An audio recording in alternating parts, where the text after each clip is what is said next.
né? A gente começou um ano acreditando que o Fed poderia fazer vários cortes de juros. Em um determinado momento do ano, chegou até a acreditar que o Fed poderia subir os juros.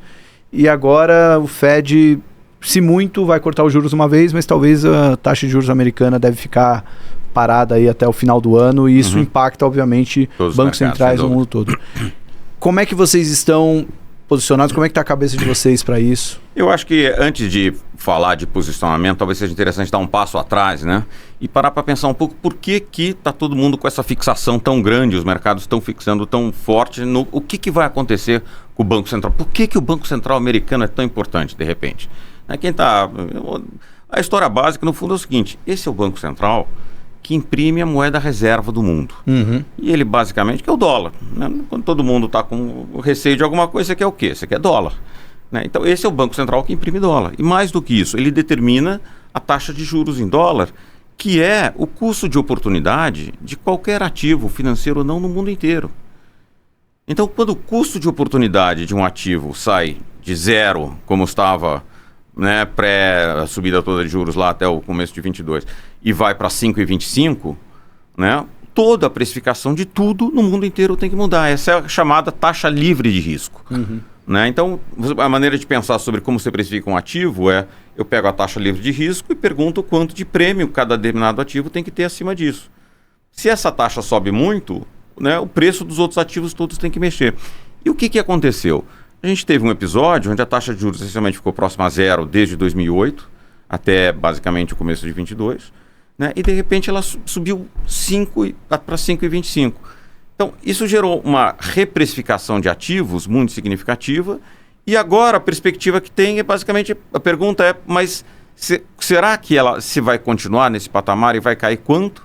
Porque ela vai impactar o preço de todos os ativos, né? Então, e a discussão básica, né, quando a gente olha para ciclos de política monetária, é que as taxas de juros elas ficam baixas, elas sobem, elas sempre são cíclicas, né? Às vezes, como ela ficou pós-2008, um período relativamente prolongado, próximo a zero, pois ela sobe e fica um tempo... Na hora que ela cai, ela gera um incentivo basicamente a você sair do dólar e ir para outros ativos. Então, teoricamente, potencialmente, o dia que a taxa americana começar a cair, em particular se ela cair muito, ela vai sair uma saída do dólar para os outros ativos. Essa discussão toda de quando é que o gringo volta para a Bovespa, né? Pô, enquanto ele pode ganhar 5,25, né, no overnight nos Estados Unidos, para ele sair de lá para comprar, não é para comprar a Bovespa, para comprar qualquer ativo do resto do mundo, precisa ser muito bom.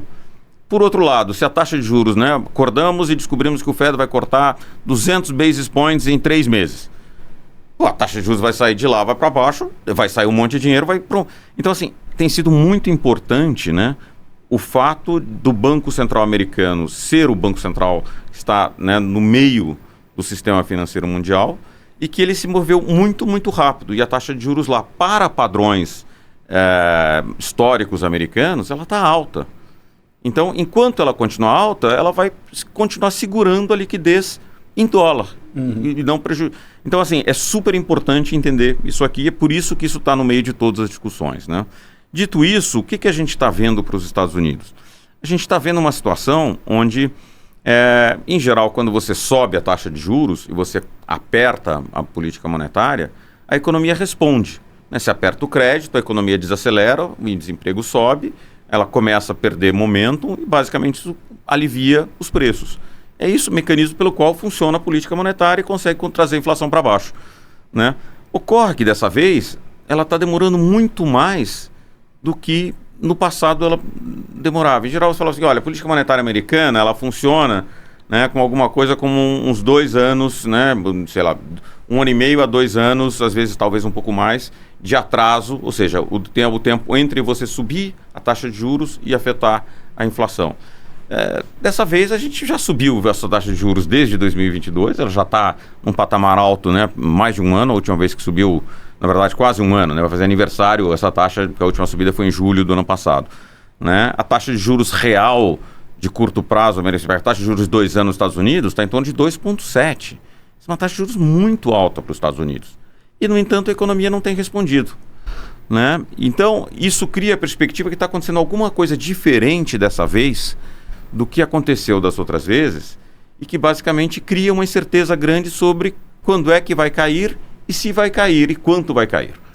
Né? Dentro disso, já dá para ter um diagnóstico de por que não está caindo? Assim, se não estamos repetindo os eventos históricos que normalmente acontecem quando o juro sobe. Esse é o tipo de coisa que os historiadores econômicos daqui a 5 anos vão olhar para trás e falar, olha aqui, era óbvio que era isso, né?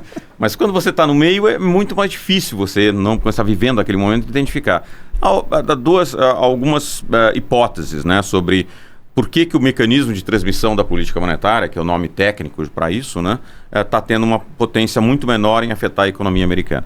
O primeiro deles, né, diz respeito à ideia de que você tem, além da política monetária atuando, tem uma política fiscal, que houve um impulso fiscal muito significativo durante a pandemia e depois, quando o governo Biden assumiu, ele continuou. Em 2021 teve um novo pacote e vem tendo um estímulo fiscal muito relevante desde então.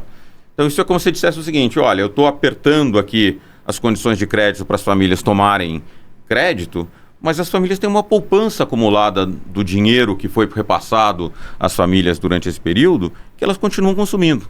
Então a economia desacelera muito menos porque você tem uma política fiscal que está apertando, está empurrando bastante a economia. Uma outra história que é importante também é o seguinte, é que tanto famílias como empresas se aproveitaram daquele momento pré-alta de juros, onde o juro longo estava muito baixo, para tomar financiamentos longos, pré-fixados. Então tem muita gente que travou mortgage, né, um financiamento de casas nos Estados Unidos, por 30 anos a taxas próximas a 2%, 1%, e o juro subiu e não foi muito afetado. Ou empresas que aproveitaram esse período muito longo.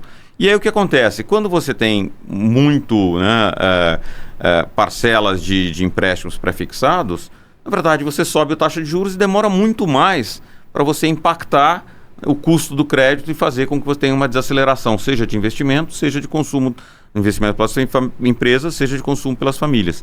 Né? Então, assim, acho que essas duas são as duas explicações mais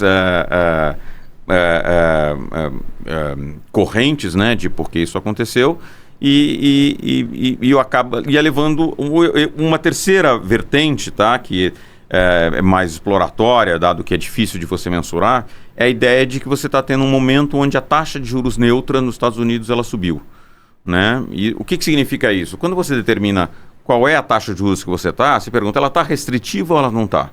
Assim, depende de qual é a taxa de equilíbrio. Né? Quando a taxa de juros quer ter restritiva, você coloca uma taxa acima da de equilíbrio. Quando ela está acima de equilíbrio, ela aperta. Quando ela está abaixo de equilíbrio, ela estimula. Né? Só que se você sobe e a taxa de equilíbrio também sobe, basicamente você achava que você estava muito apertado e descobre que não está tão apertado. Então, enfim, de novo, daqui a 5 anos a gente vai olhar para trás, olhar para os dados e vai dizer, óbvio que era um desses 3 ou alguma outra explicação. Uhum. Mas o fato, né, é que, ao final das contas, a economia americana reagiu muito menos do que se esperava a esse aperto relevante que ocorreu. Né? E, então é interessante levar em consideração, quando você olha para frente, essa situação. E aí volto para a sua pergunta original, né, que foi onde começou o questionamento de que a gente acha que o negócio, para onde vai isso aqui para frente. Tá? A nossa visão básica nesse momento, tá, é que esse ano ele provavelmente começa a cortar em dezembro. Tá? Se não for dezembro, tem uma chance de ser, o mercado está precificando que seja em setembro, tá? Mas a gente acha que é dezembro. E tem uma segunda consideração que não é somente necessariamente quando ele começa a cortar, mas é quanto ele vai cortar quando começar a cortar. Né? E eu acho que o fato da economia americana estar tão resiliente indica que provavelmente você vai ter um ciclo muito mais curto, muito mais raso, né, quando você começar a cortar, do que você teve no passado. No passado, quando você estava no pico da taxa de juros e precisava de estímulo, você trazia a taxa até o equilíbrio ou caía mais do que isso. Então era um ciclo grande de corte. Né? Aqui, nossa avaliação é que quando ele começar a cortar, ele vai cortar pouco, porque a economia americana vem andando muito forte. Então é isso que caracteriza essa noção de que provavelmente o juro vai ficar, para os padrões históricos recentes, tá, alto por um período prolongado.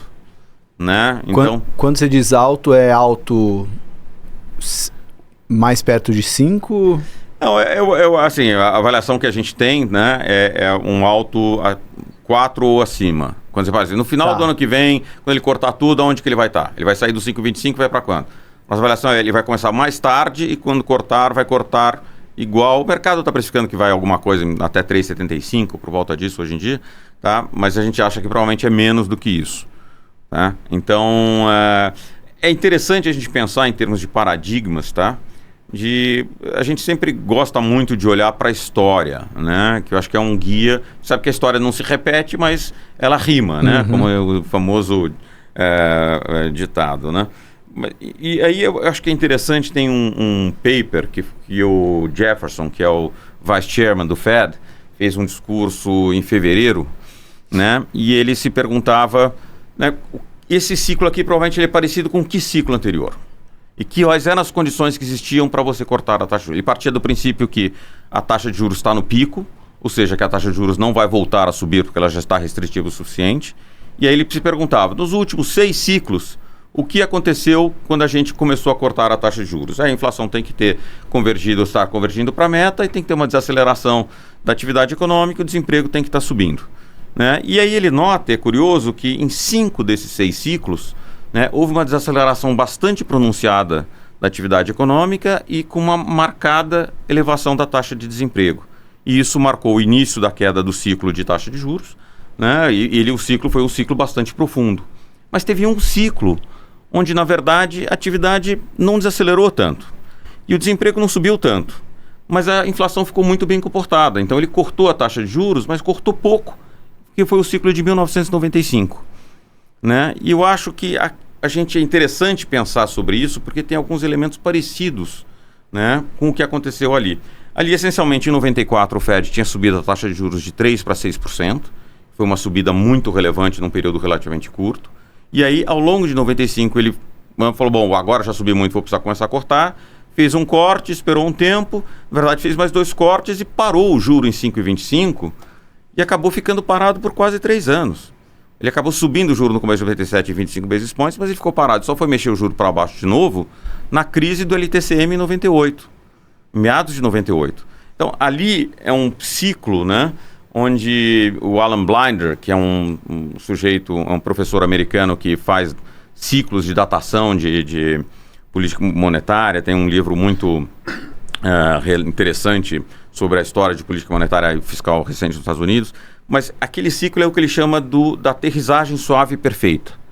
Né? Aquele ciclo que o Banco Central fala orgulhoso, ganha nota boa, porque ele subiu o juro na hora certa, fez com que a inflação caísse, não teve um custo grande de desemprego e tudo funcionou muito bem. Né? O Greenspan na época.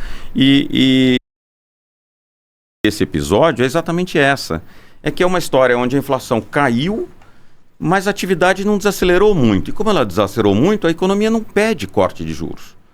Né? E eu acho que tem uma chance grande da gente estar num cenário parecido nesse aspecto com o ciclo de 95. Mas se for isso, o que a gente está falando é que o corte vai ser isso. Vai ser um corte de 100 basis points e tem uma chance da gente ficar um longo período com a taxa de juros que para padrões históricos dos Estados Unidos é considerada restritiva.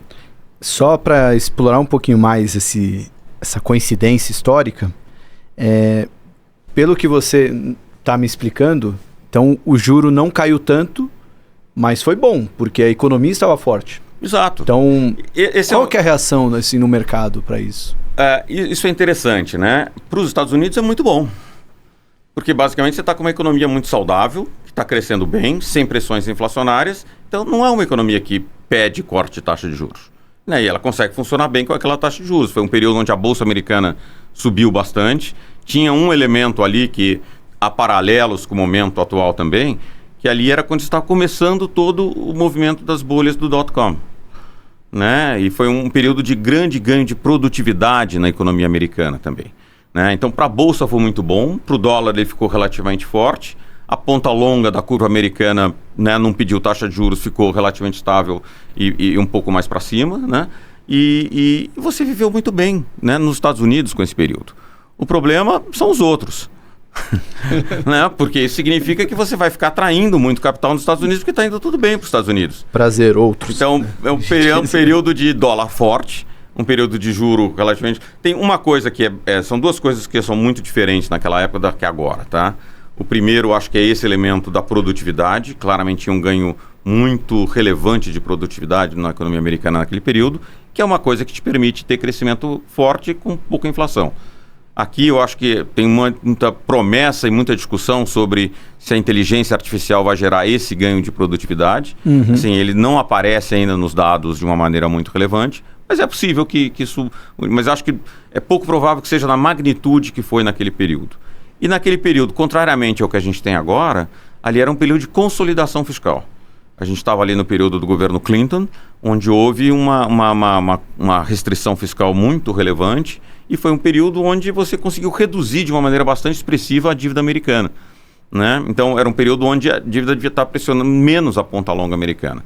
Se você traz esses dois paralelos para agora, que a produtividade não é tão elevada e o fiscal é exatamente o contrário, está com, né, muito aqui, isso é uma pressão adicional na ponta longa americana. Então, se eu junto esse paralelo de 95 com agora, o que isso me dá?